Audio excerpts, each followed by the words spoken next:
नमस्कार। No news के news wrap में आपका स्वागत है। मैं हूं आदित्य पांडे। असम के चुनाव जैसे जैसे मतदान की तरफ बढ़ रहे हैं वैसे वैसे आम आरोप प्रत्यारोप की राजनीति और गहरी होती जा रही है और इसमें जालसाजी या फर्जीवाड़े तक से बड़े बड़े दल बच नहीं पा रहे हैं। कल कांग्रेस ने प्रेस कॉन्फ्रेंस की जिसमें दावा किया गया कि हिमंता बिस्वा शर्मा की जो पत्नी है उनके 3 अलग-अलग पासपोर्ट हैं और इसकी जांच की जानी चाहिए। तो ऐसा कुछ हुआ कि कुछ ही घंटों में मामला साफ भी हो गया कि ये जो आरोप हैं इसमें जो दस्तावेज दिखाए गए वो झूठे हैं, जाली हैं या फर्जी हैं, ऐसा कुछ बताया गया। हिमंता दादा ने तुरंत ही ये बात कही कि हम जल्दी इस मामले में केस करने जा रहे हैं और अब जब हिमंता दा की पत्नी ने एफआईआर के लिए तैयारी की है तो बड़े संगीन आरोपों के साथ में पवन खेड़ा को जूझना पड़ सकता है, ऐसा लग रहा है। अभी तक ये होता था कि इस तरह के आरोप प्रत्यारोप चुनाव के पहले की जो बातें होती थी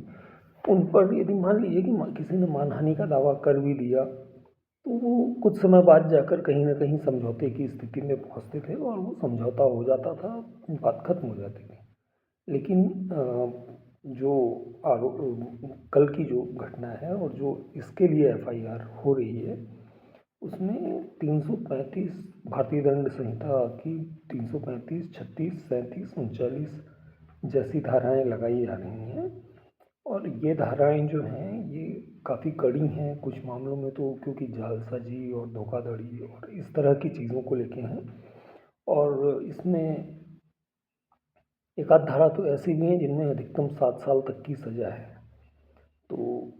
यदि ये वाकई इस तरह की चीज़ें साबित होती हैं कि पवन खेड़ा ने इस तरह का कोई गलत दस्तावेज पेश करके प्रेस कॉन्फ्रेंस की और गलत आरोप लगाए तो वो काफ़ी मुश्किल में पड़ सकते हैं, ऐसा महसूस हो रहा है अभी। और जितनी तेज़ी से कल इस मामले को उठाने की कोशिश की गई उतना ही कांग्रेस पर बूमरैंग ये हुआ कि यदि इस मामले में बात होनी ही है, 3 पासपोर्ट की बात होनी ही है तो पहले गौरव गोगोई जो कि प्रदेश कांग्रेस के अध्यक्ष भी हैं, सांसद भी हैं, जिन पर इतने संगीन आरोप हैं, जिनकी पत्नी पर बहुत संगीन आरोप हैं आईएसआई एजेंट होने के,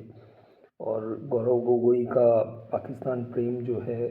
या उनके पूछे गए प्रश्नों तक, संसद में जो प्रश्न पूछे गए उन तक पर सवाल हैं। तो अब जितनी तेज़ी से सोशल मीडिया पर ये उम्मीद की थी कांग्रेस ने कि ये मुद्दा उछलेगा और उन्हें कोई फ़ायदा होगा, लेकिन होता कम से कम उल्टा नज़र आ रहा है अभी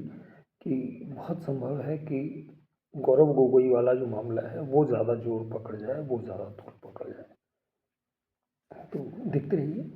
नो न्यूज़।